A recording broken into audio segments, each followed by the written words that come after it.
This original WSRE presentation is made possible by viewers like you. Thank you. Coexistence, an interfaith dialogue is straight ahead.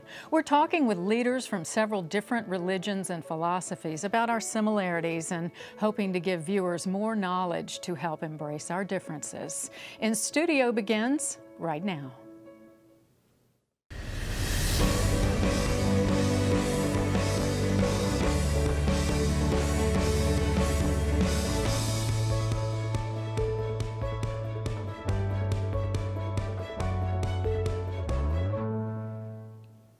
There's a great deal of fear in our world today. It stems from worries about our environment, the economy, global terrorism, and other big issues.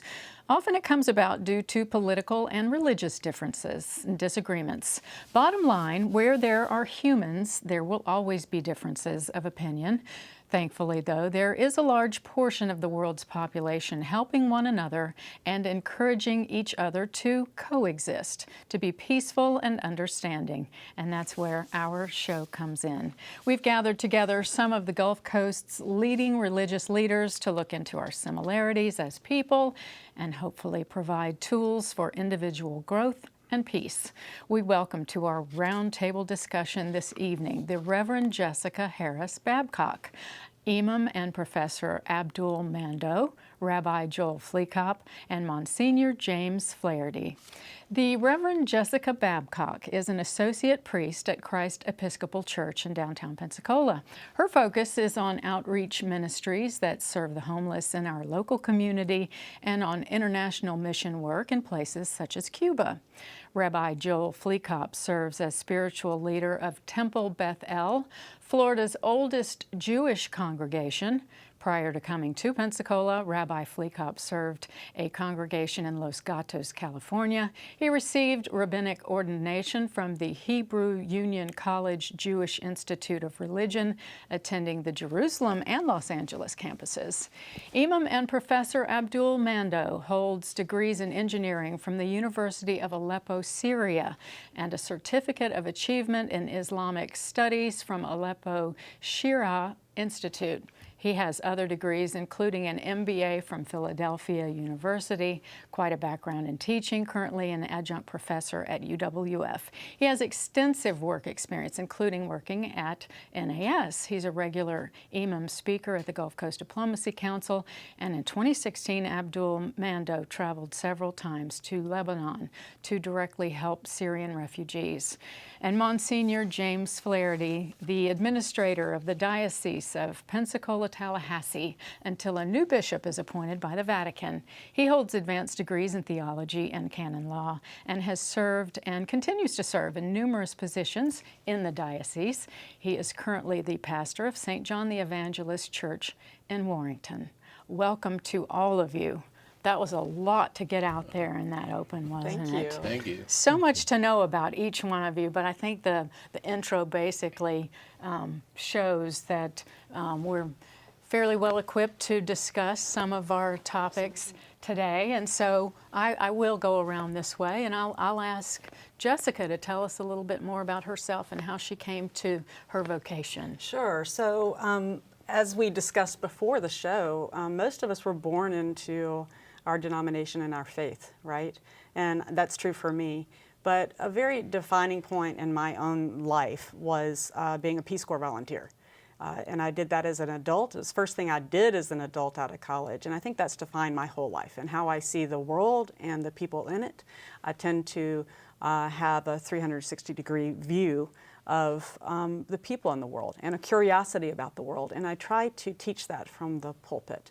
And of course, there's the essence of peace in there, right? Right. I'm always after that, and that has guided my whole life. How can I get people to understand one another? Mm-hmm. And you're working on a doctorate now? I am, University of the South in Sewanee, Tennessee, working on my doctorate in ministry. So just continuing on. Yeah, absolutely. And Life doesn't stop. You just keep going on. That's for sure. What about you, Joel?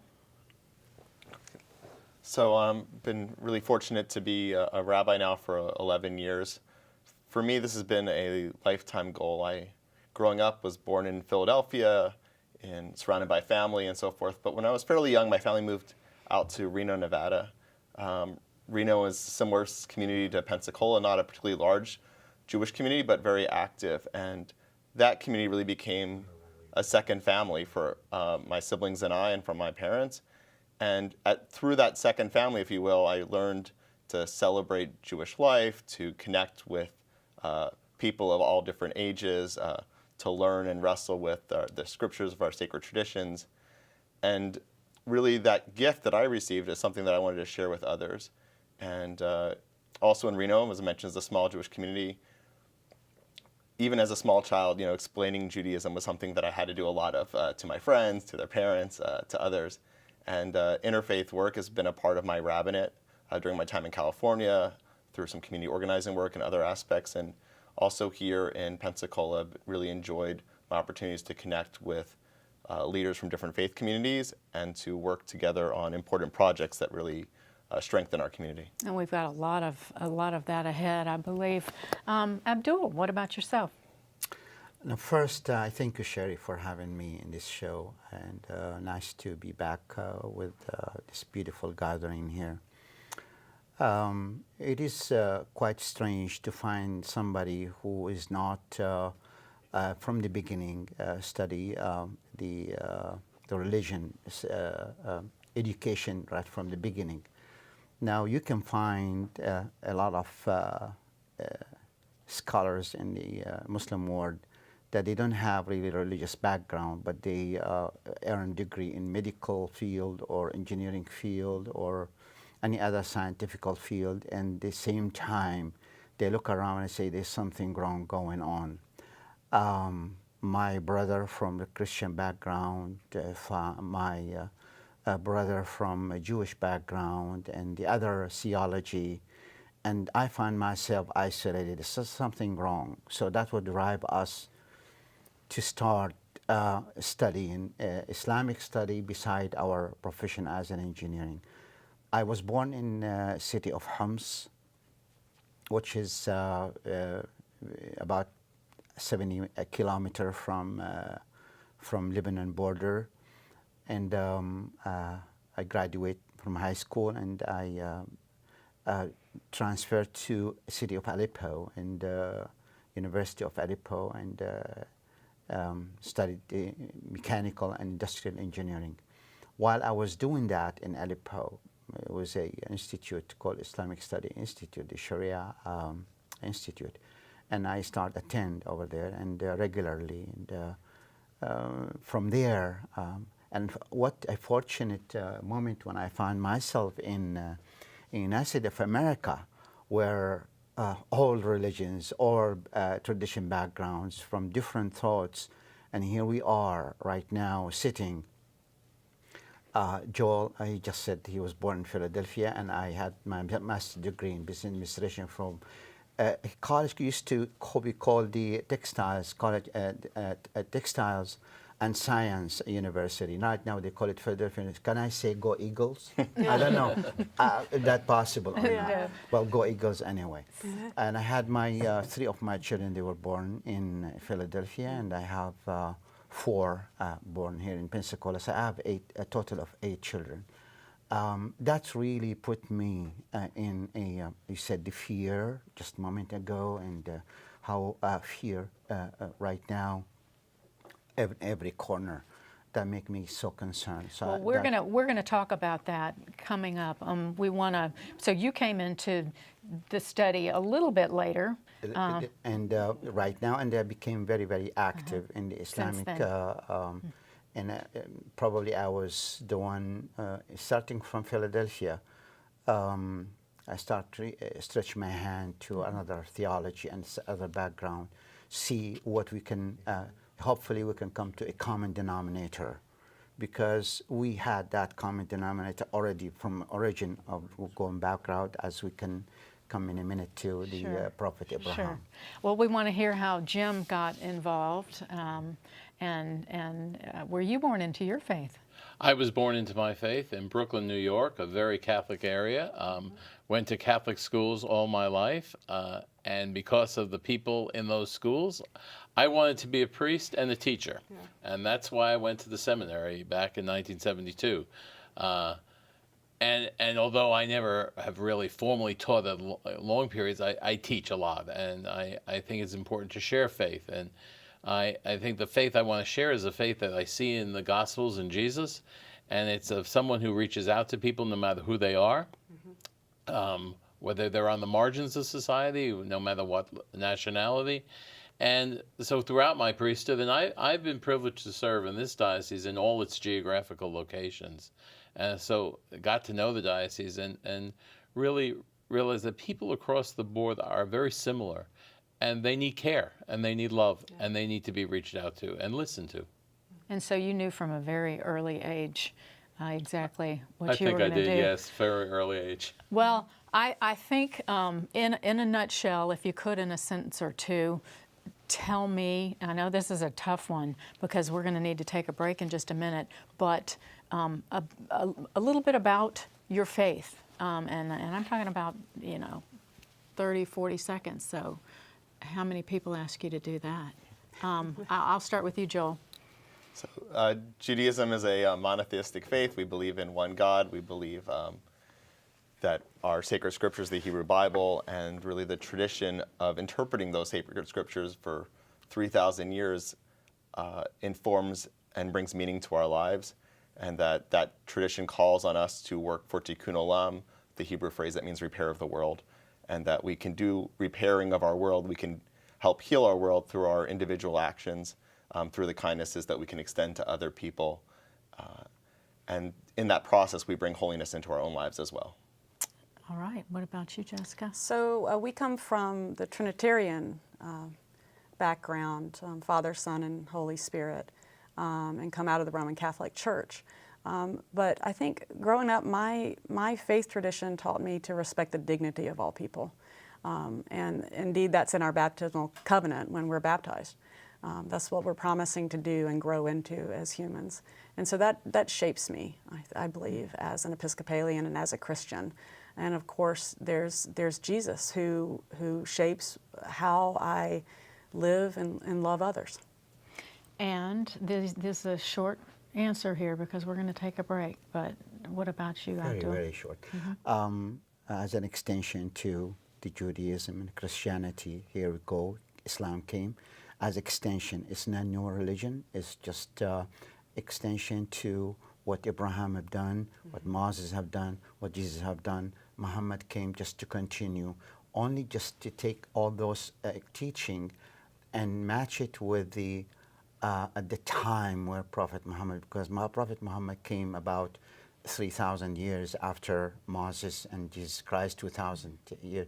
So Muhammad, those teaching derived from Christianity, from Judaism and Christianity, and find a some way to merge with the life that the whole world lived at that time. Mm-hmm. And Jim? Well, like Jessica, we come out of the Trinitarian tradition as Jesus revealed it, and I think particularly as we see in the development in Roman Catholicism of Catholic social teaching and social justice, which has really been highlighted since about the end of the 19th century, and really we see in Pope Francis, and that's really where we are today. Well, we're going to come back and talk more about this in just a few minutes, and when we return, we'll continue our discussion of coexistence with our distinguished panel. You are watching In Studio on WSRE. We'll be back in a moment.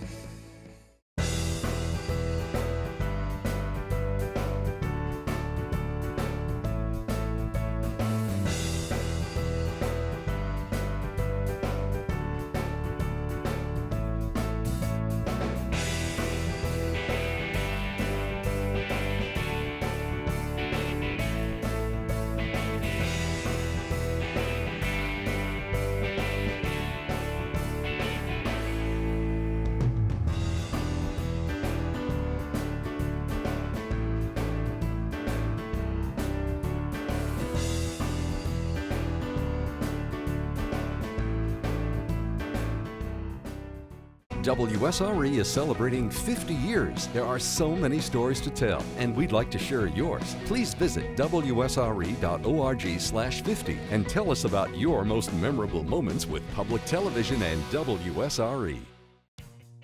WSRE Public Television and the Escambia Elementary Principals Association congratulate these Shining Star Award recipients. These students were selected upon the basis of good citizenship and adherence to the core values adopted by the Escambia County School System: equality, responsibility, integrity, respect, honesty, and patriotism. Congratulations to all of these outstanding students.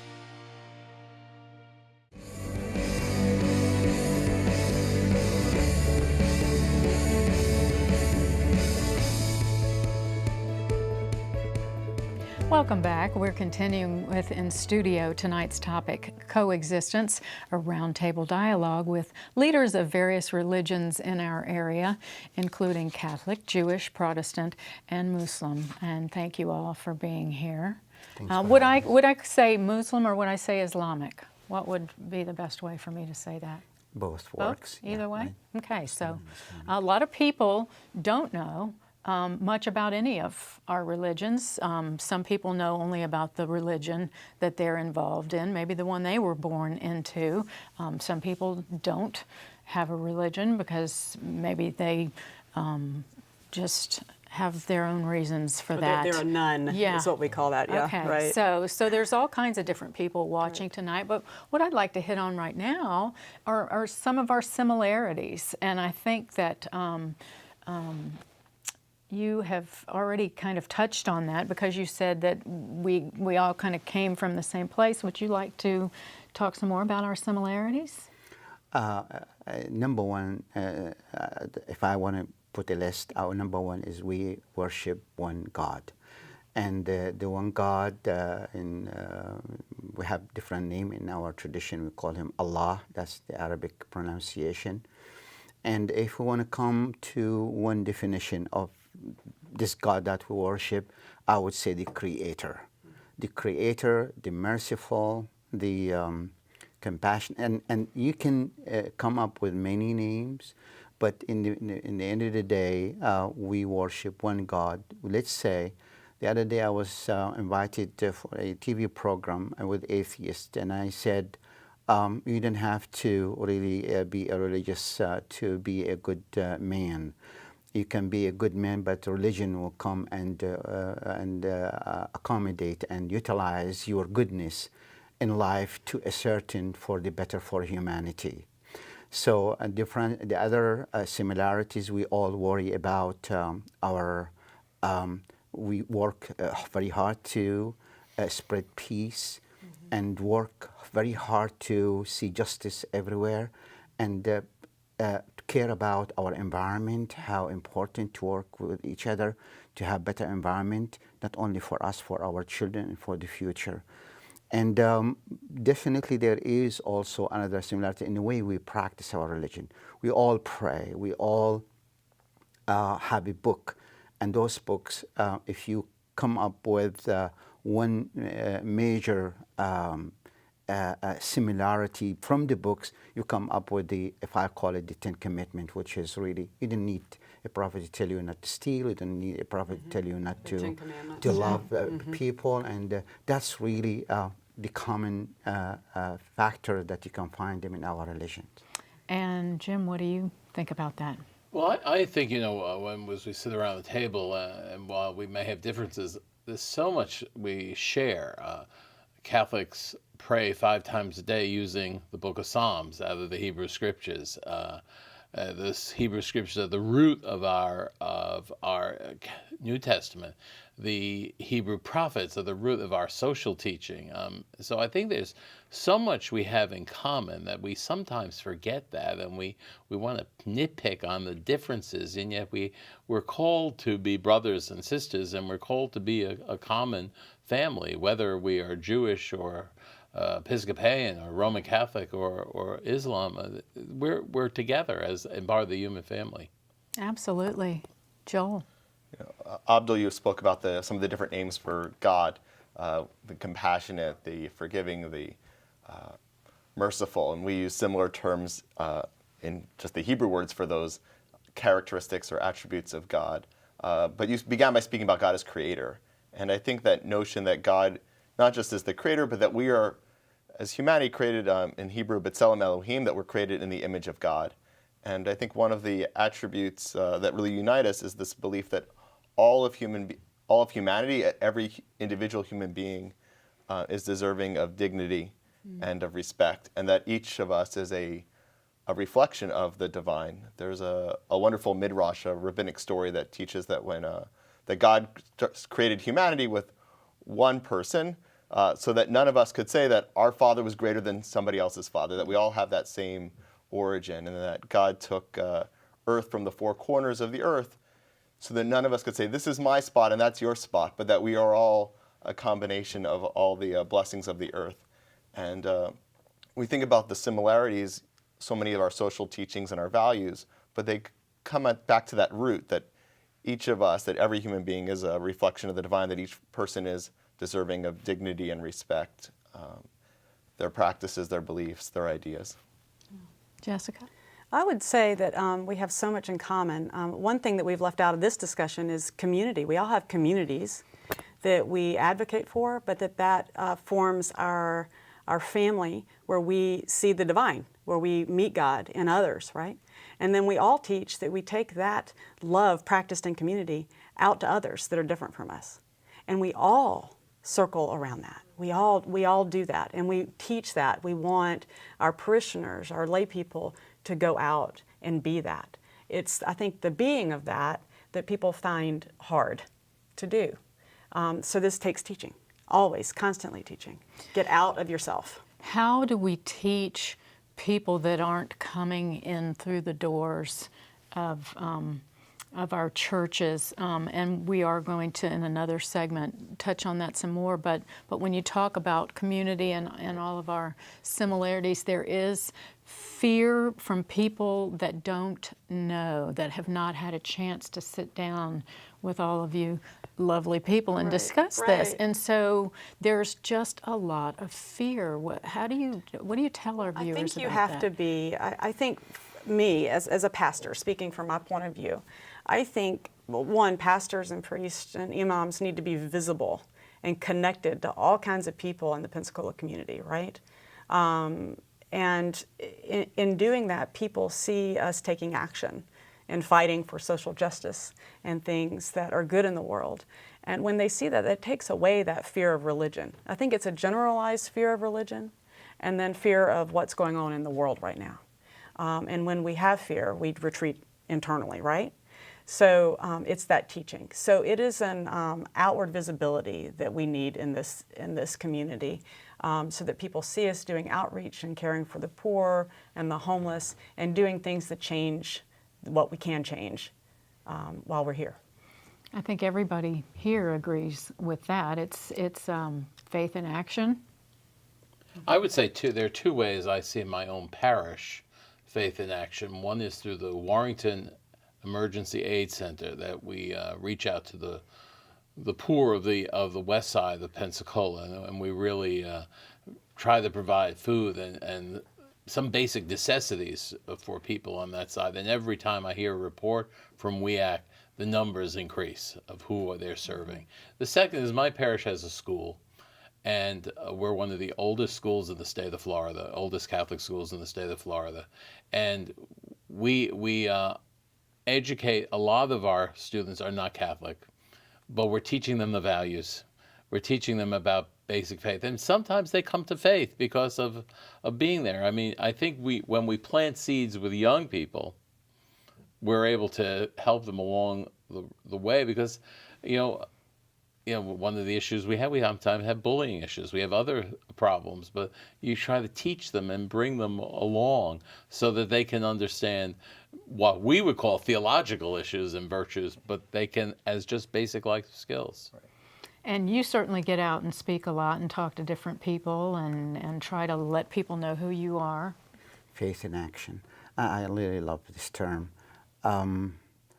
We've been, Sherry, we've been gathering with a group from other religion for quite a long time. I've been doing this for quite a long time.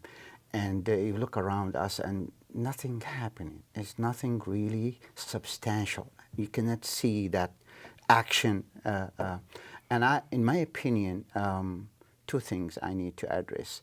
Now, first of all, if we go and put our faith in action, because religion could be really explosive, and religion could be a peacemaker. So it depends on how we present ourselves. I believe that we had years and years and years when we go and talk to other people, we really look at them down and look at the people like, I'm here really to teach you my religion. And because you're not really in the straight line, so I'm going to put you back.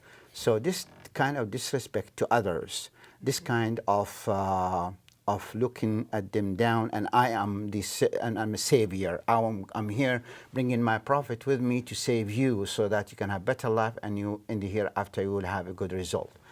So this kind of mentality really not only bother me from my own community with other imams, and I see them, but I would love to see one day that we change and we look at other people with respect, and look at other people that they have a lot of goodness, and find a way to because in our Quran it's about dignity. ادع إلى سبيل ربك بالحكمة والموعظة الحسنة. Talk to other people and find a way put them always above you. Give them the ultimate respect. And we'll give the ultimate respect to other people. We start to utilize our faith in action and positive action. I agree, because you don't want that wholeheartedly. negative action. Absolutely. Earlier this week, I had the chance to attend a meeting in conjunction with Habitat for Humanity, but it was a group of interfaith leaders and congregants coming together for this faith in action, really interfaith in action, that we often talk a lot about what we have in common, but the best way to really illustrate that is for us to work together on something that we have in common, whether that's building a home for somebody who's in need, or working to clean up a neighborhood, or advocating for those rights that we that we all cherish. That working together across those lines that often divide us, I think, is a great way to have faith in action.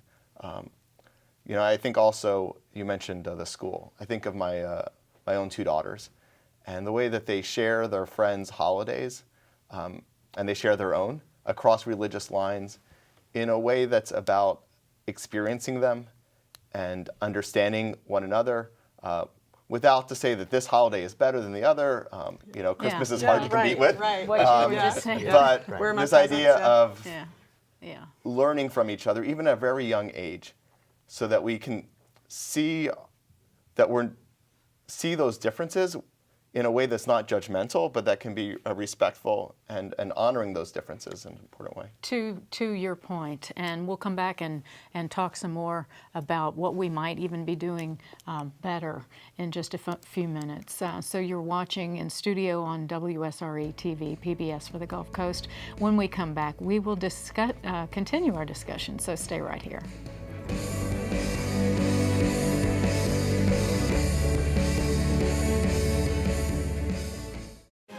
American Graduate is proud to recognize a champion for education.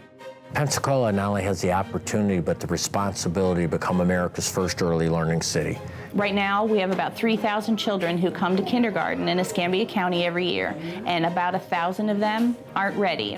We realized if we are going to make an impact in the community education, we would have to start when the kids are young, and we realized that kindergarten readiness was so important. The Studer Community Institute is very focused in the birth to 5 space, and what we found was that the path to explain all of our issues with high school graduation, with 8th grade reading, with 3rd grade math, with 1st grade retention, all start really before a child ever gets to school. And what that would mean would be that not only do great preschools and child care centers embrace the power of language to build brain development, but all the aspects of our community understand the power that there is in language to build a young child's brain. And they embrace that, and they see their part in it, and we want to help them do that. And those kids, when they're ready for kindergarten, they'll be good readers at 3rd grade. And if they're on task and reading at grade level at 3rd grade, they're much more likely to graduate on time and pursue whatever higher education goals they might have.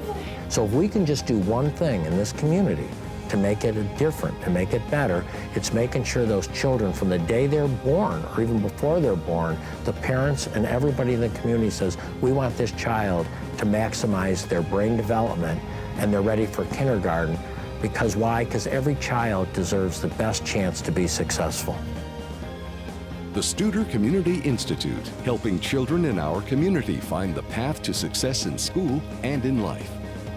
For more stories of champions, visit americangraduate.org.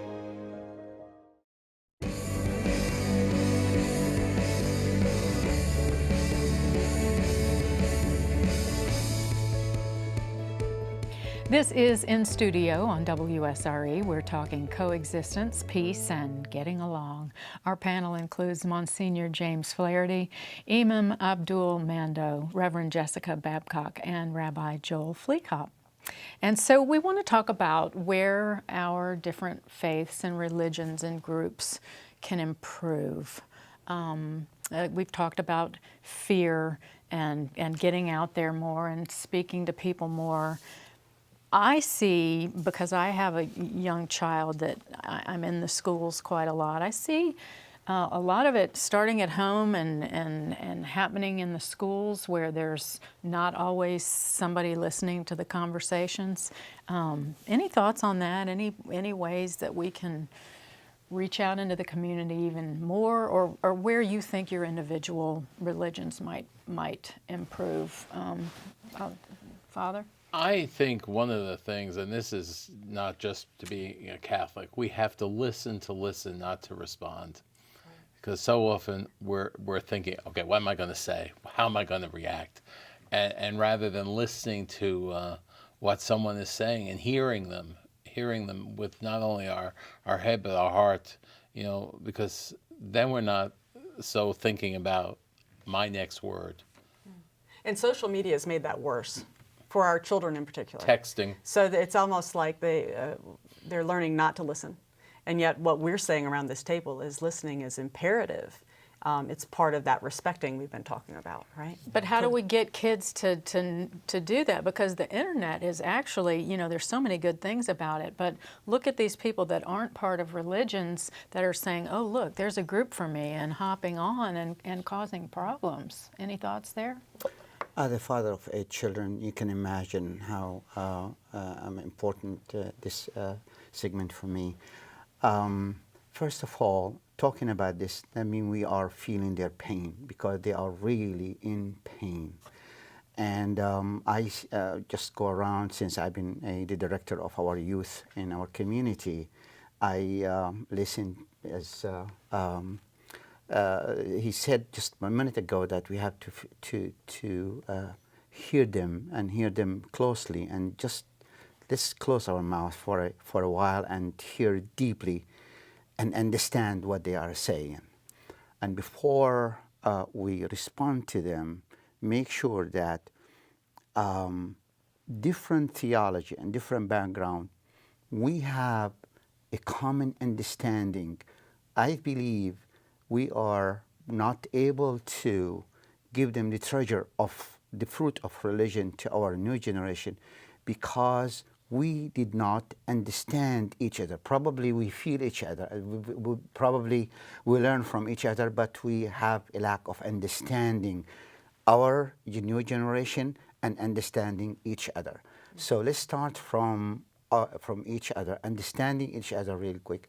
I work with an institute in Panama City called Islamic Understanding Institute, and our mission is just to open and to explain to others what we are for and what we are stand for, and that goes our new generation will inherit it from us, so that they will be able to be a bridge to other outside of our community to help in healing their pain that they're suffering from social media, the internet, the outside atmosphere that we can see, and they can see us better than us. And in learning you can overcome that fear by knowing more. The world is definitely changing very quickly, for the good and for the bad. And you spoke before a little bit about those with or without religion. You know, sometimes religion can be, and often is, a great way of breaking down those barriers and overcoming those fears. But history has shown that religion can also be used many times over to amplify those fears or to create barriers. And that's really where I think when we talk about how we can do better in our congregations, in our homes with our kids, whether or not we are a family of faith or a family who draws its values from other sources, you know, we all want the same things for our kids, right? We want them to be happy, we want them to be healthy, we want our neighborhoods to be strong, we want our country to be strong and prosperous and welcoming, and affirming those values with our kids, taking the time to talk about them, you know, making sure that when we speak about religion that we're doing so in our own traditions in a way that's not going to divide and in a way that's not going to get stuck at the doors of the sanctuary. You know, I think when there's a tendency for religions or people that practice religion to really focus on that when they're in their houses of worship. But what we need to do is make sure that they're living those values when they leave that. Even much more important, I think, than showing up on your day of Sabbath to pray is living those values every single day of the week. Mm-hmm. And we've got to insist upon that amongst our followers. Mm-hmm. Right. And Jessica pointed out a book to me that you may want Sure. to suggest people take a look at. It's Not in God's Name. Mm-hmm. It's by a rabbi.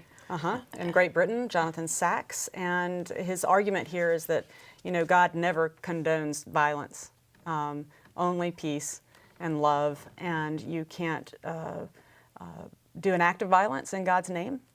That's invalid, and yet there are people all over the world that do that harm others in God's name. Well, and that's where the internet is coming in. There used to be such a thing, and we're doing it right now. We're broadcasting, but there's this thing called narrowcasting where it's just going out specifically to, and that's where people are being drawn in to things that maybe aren't. So how do you counter so that? good. We counter it starting with our youth. You really do, and it's about teaching that whole point of listening, having respect for somebody else's point of view, and remaining in dialogue, not shutting somebody off, not coming back with a quip just because you're better, you think that you're better than someone, but really respecting. That's what we've lost, but it starts with teaching our youth and then taking that into our classes and on Sunday and on Saturday. So, yeah. You were going to say modeling something? that ourselves, you know, we talk about narrowcasting. So many of us are sort of narrowcasting our own lives, that we're unfriending our friends on Facebook who share political views that we disagree with. Yeah. We're not talking to people about this issue or that issue.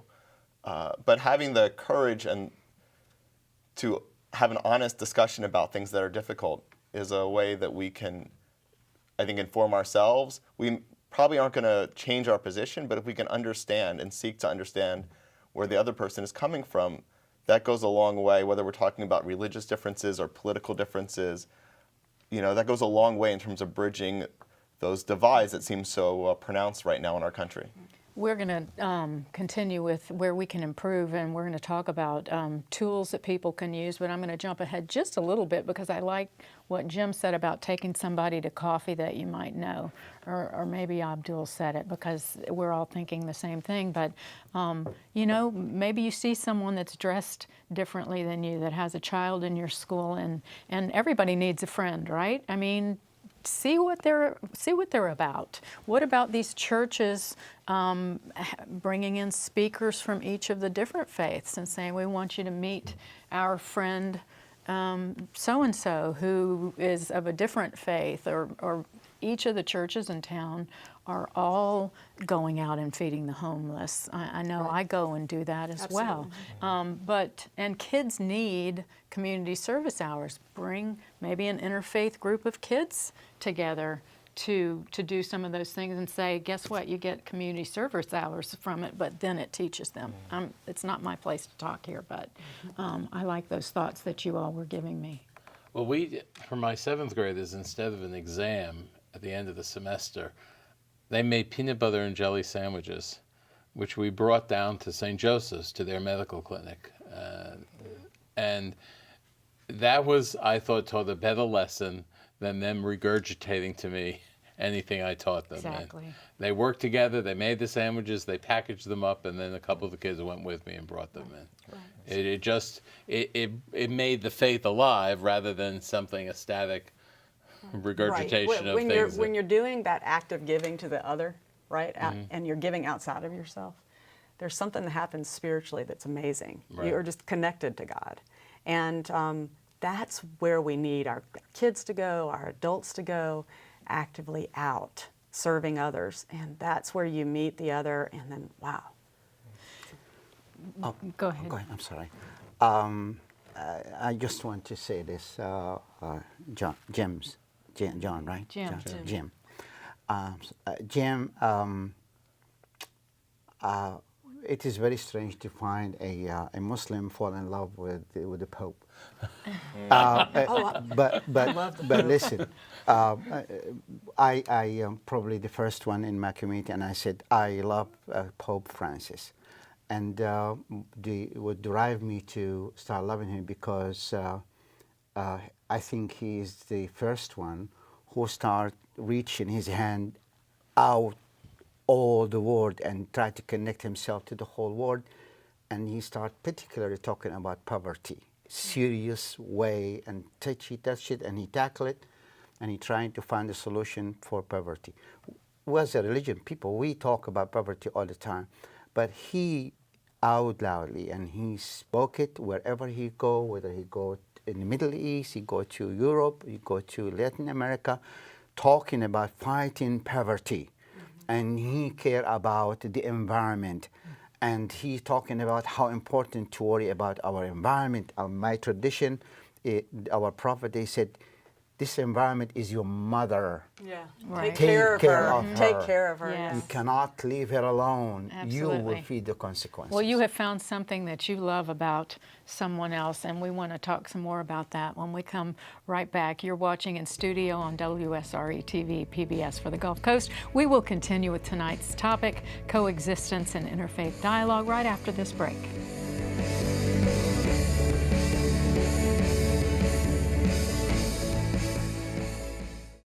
American Graduate is proud to recognize a champion for education.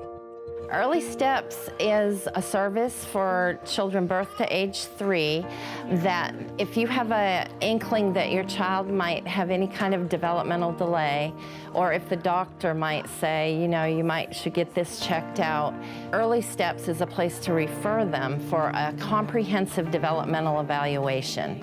If a parent thinks their child is having a speech delay, is not walking on time, or is having some sensory issues, if you have concerns, it would be good to contact us.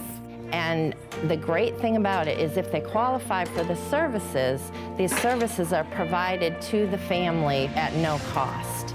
We have lots of professionals in Early Steps, speech therapists, physical therapists, occupational therapists, and we work together as a team. Jace has Down syndrome, so they've been a total blessing to us and our family in getting us connected with the resources that we need for him in his development, as well as connecting us with other families to share and to go along the journey together. What we do with our services is going to maximize our child's development and minimize delays that may occur by the time that they're going to school. The biggest hope is to be able to get him ready for at least kindergarten so that he can have a good fighting chance with the other students so that he doesn't have the same developmental problems that he's having right now. But the successes that we see are phenomenal. A lot of times parents will be told, your child will never do this. They won't walk or they won't talk, and they get very discouraged. Early Steps and the resources that it gives Jace the best opportunity to thrive, whatever that may be, and to allow him to be what he is going to be. Small steps are huge steps for these kids. Can you pay cake? Yes, you are. Pancake. Early Steps, supporting families on the path to help children learn and develop to their full potential. For more stories of champions, visit AmericanGraduate.org.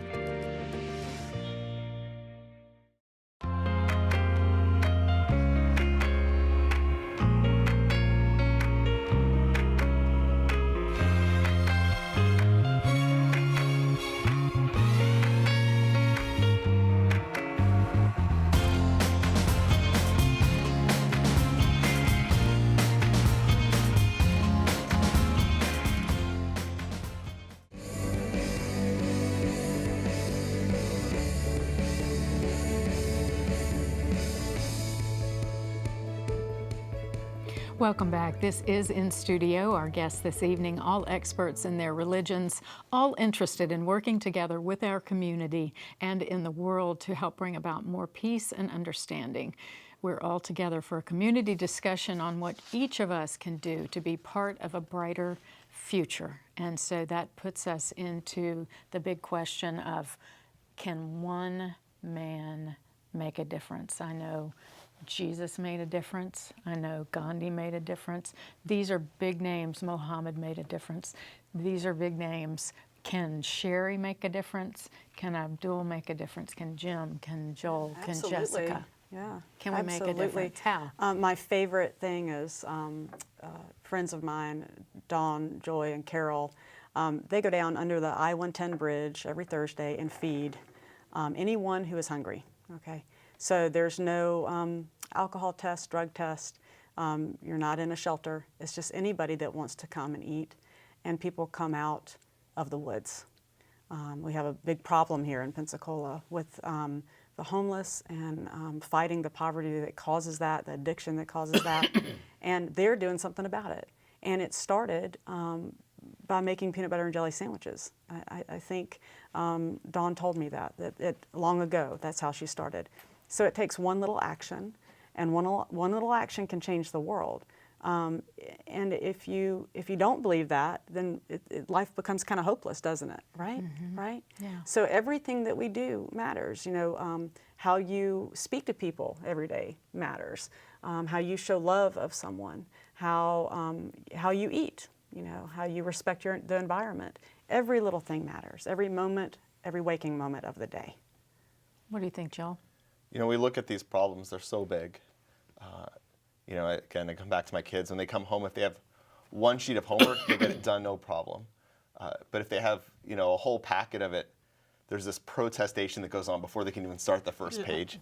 And I think that often we look at these problems and they're so big, we sort of have a temper tantrum, we throw our hands up.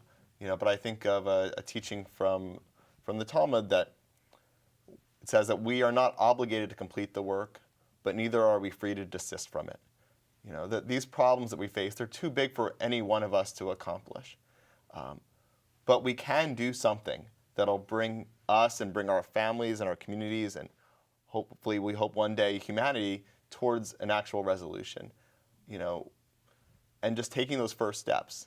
You know, I come back to another midrash of Nachshon at the Red Sea, that they say that in this rabbinic fable that when the Israelites gathered at the shores of the Red Sea, the waters didn't split. You know, Moses got everybody ready, they got ready, but nothing happened until this man Nachshon walked in to the point that the water reached to the top of his nose. It's why in the Hebrew the phrase is mi chamocha ba'elim arei mi kamocha, that the first is sort of a gargled. And this idea that somebody has to take that first step, and then a great miracle can happen. And we all have the potential to be like Nachshon, to take that first step. Amen. And what are you thinking about that? Well, you know, I remember Mother Teresa was criticized because she did not eliminate poverty. Mm-hmm. But her response was, I loved one person. Right. And I took care of one person. And when I was a junior in college, she addressed the class before me at the graduation. I don't remember what she said. But that little woman had such an impact on me that day. It was just who she was, just came across. That one person can do one thing, and we may never know what we've done. I've been a priest 36 years. Every once in a while I'll hear, you did such and such for me back in 1984. I don't remember that, but we do these things, and we can change one person who changes another person, who changes another person, so we can't give up. We have to continue working. You have to, one at a time. It's a ripple, wouldn't you say? The social diseases will never, ever get rid of it. We'll not be able to, but definitely will be able to make a difference. One of my favorite prayer early in the morning, we wake up early in the morning before the sunrise, and this is my beautiful prayer. God, please utilize me in any way so that I can make a difference. And we spend our day, which is part of our journey in life, looking for just something as a leader, as a religious leader. It's a journey, and as been said, journey starts with 1 mile, and charity, whatever you give to others to make a difference. We call it charity. And definitely, we had a program we did with Joel the other day. And charity is a general term. It doesn't have to be money. Charity could be anything to make a difference. And that's a beautiful line that I derived. Jesus said it in a different way. Muhammad said it in a way. تَبَسُّمُكَ فِي وَجْهِ أَخِيكَ صَدَقَةٌ. Your smile in somebody else's face make a difference. And probably I love it. That's it. And this is probably that difference. I was going to ask It you. might change somebody. If I have time, I want to tell you one experience that I have. Last week, I was picking up my daughter from Pensacola High School. And I turned to be after 2 o'clock, you have to wait. And I saw the flood of the students going out of school, Pensacola, and you look at them and you really start reading faces. That's probably, we need another program, Sherry, to talk about this. Probably. And in the end, I saw one kid just by the door, and you can tell that this man, he's the whole body language asking for help. He needed something. And I approached. I couldn't help him. I said, young man, what's wrong? Right. He said, I said, what's wrong? Tell me. If there is any. He said, I'm just the teacher, the algebra teacher is really driving me crazy, and I'm not able to. Right. And I said, hear look, that. I happen to be a tutor. I do algebra. See? Yeah. I'm not going to be able to offer you to do, but let me tell you this. Don't look at any problem in algebra in a very scary way. Just if you are looking at a quarter or a dime, if you're looking around it, you'll see nothing but circle. But if you look at the top of it, and you will see the whole picture. Right. So I want you to go back home and start. So this was that made a difference. Right. And such a thing like this, it will make a difference. As being a teacher in college, I see it in many different ways. Sometimes you inspire a student, sometimes you find somebody working, cleaning the second floor, third floor in UWF, and you're talking to them. It is really, life is wide range of variety for you just to step around and make a little difference. One step at a time. And I like what you were saying about that one breath, the one step. And I've read in this book, I think they said it's a Hebrew thing that we're one breath away from God, right, at all times. Absolutely. And so why not take every single one of those moments to, as you also have eloquently said, to make a difference. And I was thinking, we were talking about the internet, but if each one of us sent this program to 100 of our friends, and they sent it to 100 of their friends, and they sent it to 100 of their friends, maybe we could make a difference. So we've got about 30 seconds for each of you to have some conclusive thoughts. Right. I think that this has to be taught. It has to be taught to our youth, this ability to listen like we talked about, this ability to love, and to give love, but to respect dignity is so missing in society right now in all of our dialogues, right? That's taught to our children and in our Sunday classrooms. It has to be actively taught. The more we teach about other religions outside of our own boxes, the more we learn about our own. And this is an interesting phenomena. Yeah. Okay, we've got to wrap, so really quickly. Build on Jessica, this idea, the most repeated commandment in the Hebrew Scriptures is to be kind, to love the stranger because we were strangers in the land of Egypt, to try to see ourselves in the other's place, and to recognize that we have been vulnerable, that others are vulnerable, and that we need to care for them, and that our own personal narratives allow us to have the wisdom and the dignity and the love to care for others. And we are out of time, but you would echo that. I would. Yes? Continue the dialogue. Okay. That's what we have to do. Continue the dialogue. Have Yes. us again for this beautiful show. Oh. That would be great. Well, that's one Let's do it tool again. to do it. That would be great. Well, I'm hearing we've got just a little bit more time, so did you have some further thoughts? I think if we have to dialogue, because if we dialogue, we'll learn we don't have to be afraid of the person. And we're afraid of the person because we don't know the person. And if we will talk to each other, we'll get to know each other. Right. Yeah, it is a time for us to be in action. In action meaning that we have to forget our past and what we have differences in the past and forward the future with mutual understanding and mutual willing to spread peace and find justice everywhere around the world. I think it begins with everyone. Well, you know, Psalm here. 34, a little snippet of that is seek peace and pursue it. So peace has to be pursued. To get rid of this fear in the world, we have to pursue actively teaching against that fear, right? All right, and we start with our own kids and our own churches. Our own Yeah. faith communities, absolutely. All right, final thoughts. We got about 15 seconds. We're good? I don't have We're any good. final thoughts. Okay. Well, I'm so grateful that each of Thank you you for having us. came and took your time. Thank I know you so everyone's much for inviting us, busy, really. This has been and good. I hope a lot of people will get a chance to hear this dialogue and that we'll get to see each other some more. I think we all need to have coffee, by the way. Yeah, Right? out and about in the community as well. Absolutely. So keep making the peanut butter sandwiches, ladies, and making the scarves and everything else. Special thanks once again to our guests this evening, the Reverend Jessica Harris Babcock, Rabbi Joel Fleekop, Monsignor James Flaherty, and Imam Abdul Mando. In conclusion, to paraphrase one of our guests, and it's so not important which one, there are some incredible similarities between our religions, and it's imperative that we work together to put our differences behind us. Let's reach out to each other in our likeness, in our humanity. Certainly, it's not always an easy task, but in understanding each other, we can find enough wisdom to help lead our communities to healthy relationships. And certainly on a future edition of In Studio, we hope to explore this topic even further. Meanwhile, be sure to join Ramika Vincent Leary on our next edition of In Studio. In conjunction with Black History Month, Ramika and her guests will explore the resonating message of Dr. Martin Luther King in a show titled Love Conquers All.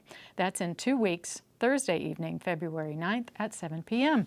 And in keeping with that theme and the topic of tonight's discussion, I'll also leave you with a thought from Martin Luther King Jr. He said, "Darkness cannot drive out darkness.